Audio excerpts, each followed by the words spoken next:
So hello, it's Matt and James again. Today we're going to be talking about the latest coronavirus related changes in law, especially in changes to evictions. Now the purpose of these videos is to just make sure you know the up-to-date information, mainly so you don't do something wrong. This could be watched by tenants or landlords, but really we are going to be speaking, and we are delighted to welcome back Carly Jermyn from Woodstock Property Law to talk us through the latest legal updates. You may have seen on Friday the 21st of August, the government announced a 4-week extension to the ban on evictions, while at the same time it said that landlords giving notice in England now need to give 6 months notice to tenants if they wish to get their property back.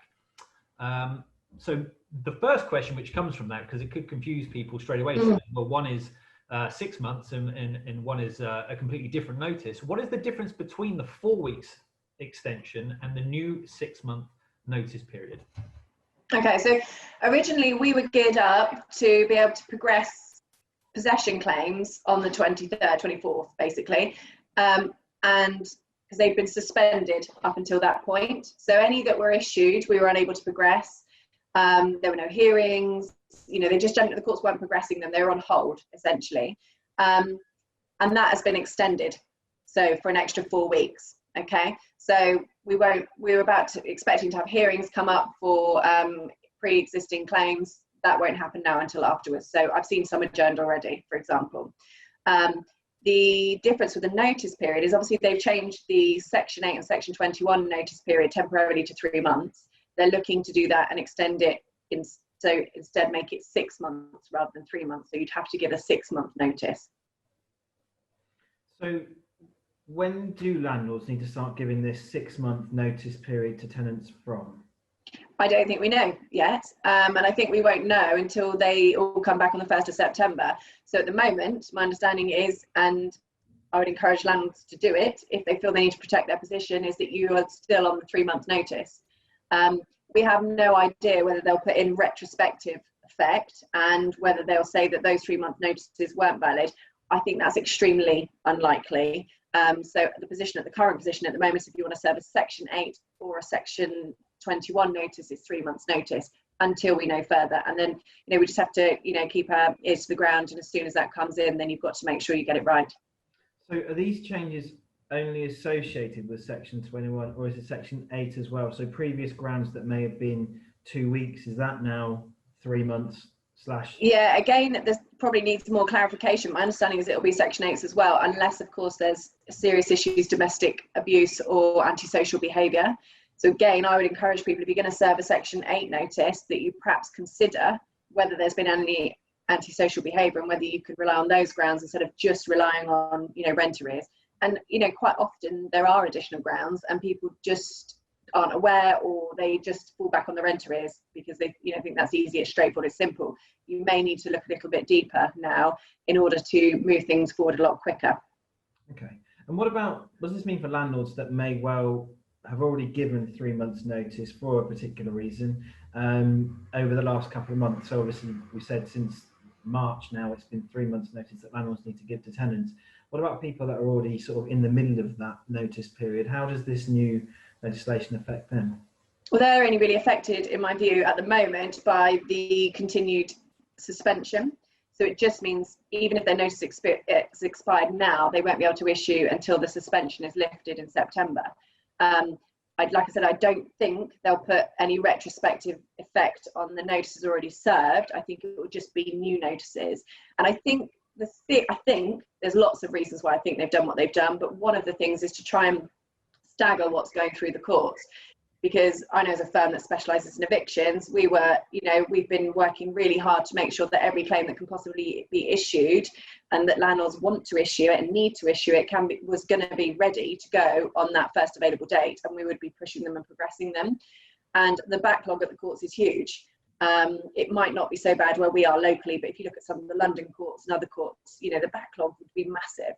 I can't remember the numbers off the top of my head. I think it may have been like 40,000 that needed to go through in a certain period or were backed up waiting. So I think a lot of it has been done to try and, create a sort of staggering effect and also a bit of reprieve over the winter months. Yeah. I think they've missed the point, if I'm honest, but that's just my opinion, because I think each case would have taken so long to get through anyway. I can't see that anybody's really going to be evicted by a bailiff over the next few months, because by the time you get to a hearing date, and then if you need to instruct a bailiff, which more often than not you do these days, or High Court enforcement officer, you're still going to be looking quite a bit further down the line.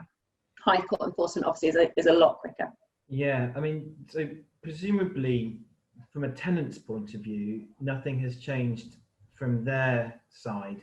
They would need to still give a month's notice if they were looking to go themselves. Yeah. And presumably within a 3-month notice period, if it was sort of mutually agreeable, they found somewhere else, the landlord could in theory let them go early anyway. Yeah, and we've been doing, so much, we've talked about this, there's so much in the media, landlord versus tenant, and yes, there is to a degree, but there's so much work that we're doing with landlords to communicate and negotiate with their tenants. Often tenants don't want to stay, often tenants need to be evicted, they want to be evicted because it's their only option to get rehoused in something affordable and appropriate. And we've done loads of early intervention work. So we've been working really closely with landlords and agents, through insurers as well. We work very closely with a large insurer providing landlords insurance, to try and avoid the need to issue proceedings further down the line. Nobody wants to be issuing proceedings against somebody who's been negatively impacted by coronavirus. So we've been doing huge amounts of work to try and negotiate early surrenders, repayment plans. There's lots that can be done.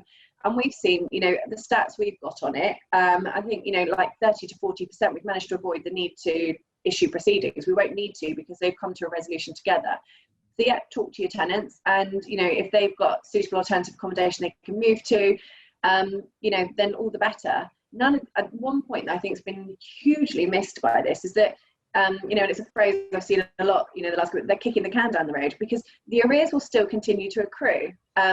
Now, we do huge amounts of debt recovery for landlords, often following gaining possession. All that's going to happen is that the amount these people owe is going to be bigger. Landlords are going to be less inclined to walk away from a 10, 15, 20,000 pound debt than they are one that's for several few thousand pounds. They've got 6 years to enforce that, and there's nothing to stop them going after these tenants further down the line for the amount they owe them. I keep stretching out the notice period, stretching out the time it takes to get through court. You're just putting people more and more into debt. So it's not really a good long-term solution in my view. No, following on from that, before I go to my next question then, so there's the question of mutual consent. So obviously we've got the official notices that you would serve, but probably one of the easiest ways to resolve this is obviously just a mutual agreement between landlord and tenant informally. Yeah. What we would always suggest is that you serve the notice, particularly if you're going to have to serve 6 months notice. You get that notice served, you get your documents in order, you get that notice served, and you follow it up and negotiate with them. And if you can do a deed of surrender and mutually bring that tenancy agreement to an end, then then great, and then everybody knows where they are, and you can tie everything up in that document. Fantastic. And I know you've already touched on this, and it sounds like it is very busy, but are the courts now open again? And how are they dealing with the possession claims? Yeah, so you'd have thought, as a firm that specialises in evictions, we'd have been sat here twiddling our thumbs, but we haven't been. And like I say, we've been doing the early intervention stuff, but the courts, we've still had to engage with the courts as well. And all the courts are behaving very differently. They've all had to adapt to a new environment, new legislation, and sometimes some have been faster, to deal with it, some have been slower, and they're all doing different things. Some of them are allowing us to issue a claim, and then they will effectively stay it, so it's not progressed. So we've got some that are issued, and as soon as this is lifted, we will contact them. We have to serve a reactivation notice and a knowledge notice. So we have to let the courts know exactly how the tenant's been impacted and make it really clear the landlord still wants to progress with this claim. So there's some courts that, the claims are there issued, and then there's other courts that simply won't allow you to issue, and we can't do anything until after the suspension has been lifted. There's some that are hearing certain applications to do with possession, some that won't progress them at all. And it's all their interpretation and how they've practically dealt with the practice directions and guidance that have been brought in. Okay. So from a practical point of view, what do landlords have to do differently now than to what they did before when starting a Section 21 claim? Before this was announced, there was a lot of additional information required, such as establishing how the tenant may have been affected financially by COVID. Yeah, they still, you have to serve a knowledge notice when you issue an accelerated possession procedure. So you should be, as you would do normally, getting all of your documents together, checking any notice that you've served is valid, because you don't want to discover that further down the line because you're already going to be facing delays. So get all of your, your documentation together and make contact, and make sure you do serve that knowledge notice with the accelerated possession procedure claim. It's not clear from the practice direction whether you're actually, ironically, obliged to make any inquiries as to what the impact is. As a firm, we do, and I would recommend that as a landlord you do, because it allows you to preempt any defence or any request for an extension of time that somebody may put in. It also allows you to perhaps think, well, actually, I might be able to agree a surrender on this one. I don't need to go down the road of issuing proceedings. So I would say make those inquiries, and I think it presents you in a better light to the court should you, come across any hurdles when it gets to possession. It goes hand in hand. We've seen it, talked about a lot about them bringing in a pre-action protocol. Lots of this stuff is kind of in the same sort of spirit of, working hand in hand with tenants, gathering more information, not just serving a notice and blindly rushing to eviction. And that's what they want us to be doing. And that is definitely how the land, I think, will lie going forward. And we do need to up the amount of communication between landlord and tenant and information gather, try and seek resolution outside of eviction. And, that's part and parcel of it, gathering the information at this stage. I mean, just going back, we spoke about this, James, before we went live, and we were talking about how many Section 21s and Section 8s we've kind of served and done through the last 6 months, and actually it's hardly any. It's hardly any. No, because I think that's the thing. People don't serve it unless they need to, and no, they don't want to. No. Yeah, it's everything you see on the media and everything, all of the campaign groups in favour of tenants, and it's a real bugbear of mine about the whole,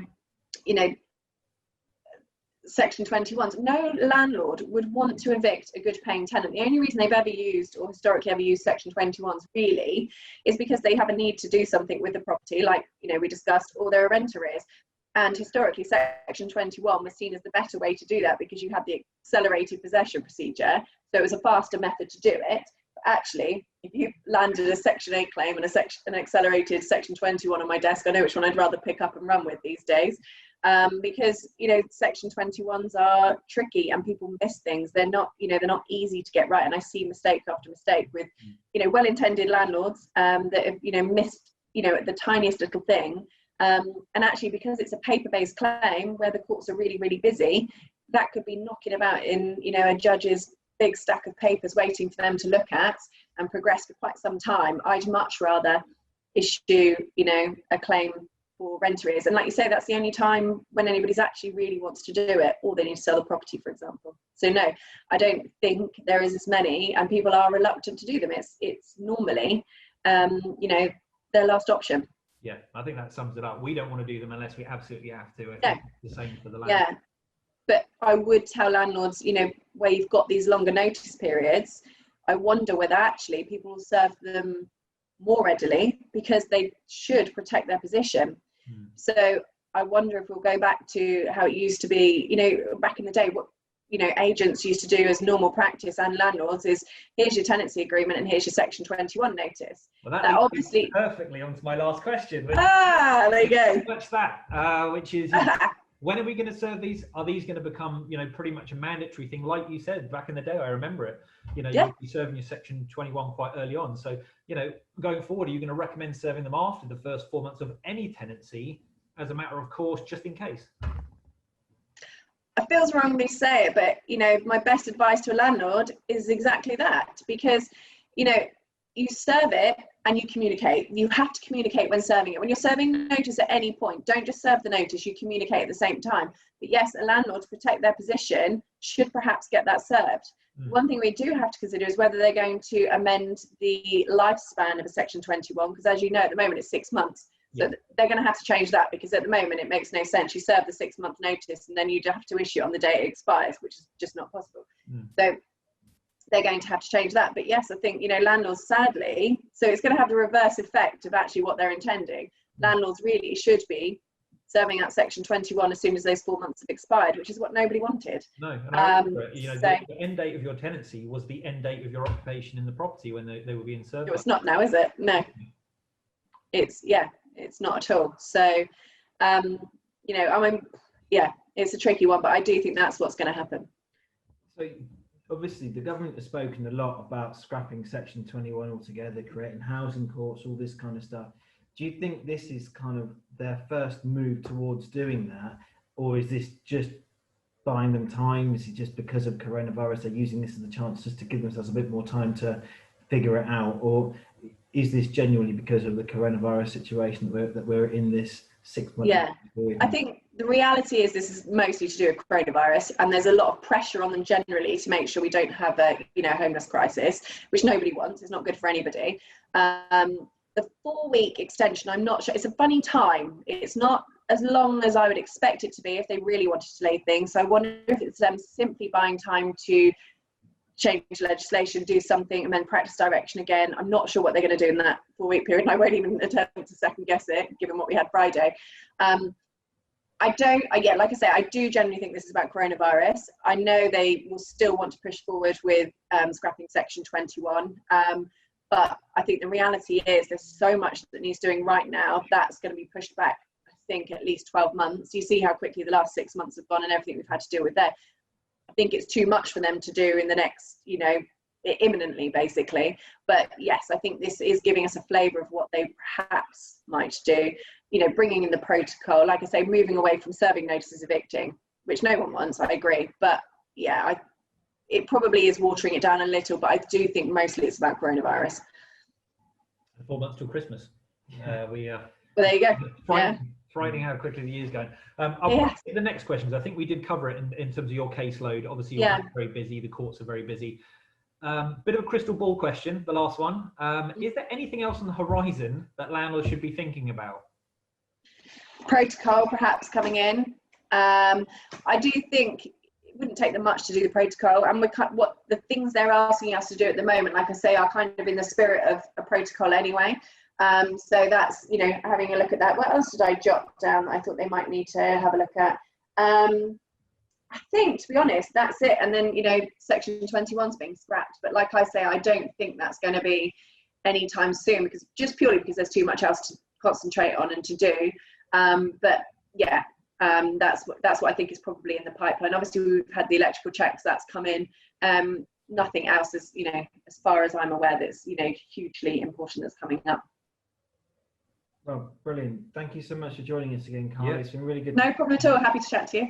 And it's been an interesting couple of days since that came for everyone trying. Hasn't it? I know you get that on your Friday afternoon, relaxing for the weekend. Yeah. Ready to tackle Monday. Must have been hard just for yourselves just to get your heads around it as well. That suddenly you've been working towards one thing and suddenly something changed completely.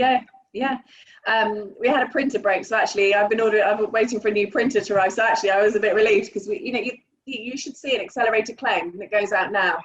To give you an idea, it costs about £10 to £15 in postage to get them out, because the amount of pages, that has to be sent doesn't fit in one envelope anymore. The accelerated claim, it's absurd, really. It is really absurd. So yeah, it's a lot for us to get our head around, but we've got a great team, and they are very much, finger on the pulse, and happy to work with landlords to, keep things moving forward. So yeah, it's been a busy and interesting period for us. Well, same for us. We're very grateful to have you at the end of a phone. No problem at all. Yeah, no, always happy. So just pick up the phone. Yep, and I think we'll have another probably follow up in September once we hear some more news. Yeah, it's definitely worth doing after, I think, Parliament meet, and who knows what we'll be talking out. I might have to backtrack on everything I've just said. We'll see. We'll give it a go. Brilliant. Thanks so much, Carly. Thanks, Carly. Nice to see you guys. Thank you. Bye.